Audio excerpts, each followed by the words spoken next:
Another Canadian jihadist dies. I'm Brian Lilly with the Rebel.media. Trick them, kill them. Those are the words of a man, a former Ottawa resident, a former Ottawa imam whose son was killed fighting with jihadists in Libya recently. 21-year-old Owais Iguala was killed fighting in Benghazi with militias of the Shura Council. This is a coalition that includes al-Sharia. That's the group that carried out the terrorist attacks on American outposts in Benghazi on September 11, 2012. We'd been assured by members of the Canadian Libyan community that young Mr. Iguala, as I said, a man of only 21 years of age, wasn't fighting for the jihadists. He was just visiting the family homeland and was in a building that was targeted by a Libyan general. To believe that would be a trick. Because now the father has spoken out, and as Stuart Bell of National Post reports, the father of the dead man, the imam, that used to preach in Ottawa is calling for infidels to be killed. He's quoted in a video by site intelligence groups as saying, "Allah, break the backs of the tyrants and the oppressors and the unjust and those nations of the world that are with them. Allah, they have gathered against us and are scheming against us, so scheme against them, trick them, kill them."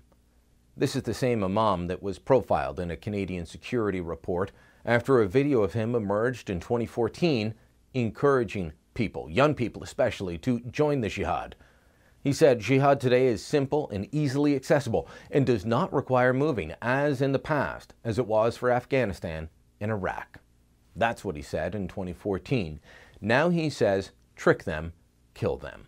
We have to admit that we have a problem with extremists in Canada, people that will preach hate inside this country or preach in direct opposition to what we stand for in Canada, and politicians and media will turn a blind eye. They'll still go to the cultural outreach events because they're worried about causing offense, and they'll say nothing. And then we end up with news reports like this. A young man who spent his formative years in Canada, was educated in our schools, is killed fighting for a terrorist group. Or we pause for a moment and we act like we're shocked as CSIS once again reminds us that nearly 200 Canadians have left the country to fight for groups like al-Sharia or Al-Qaeda or ISIS. They and their work span the globe.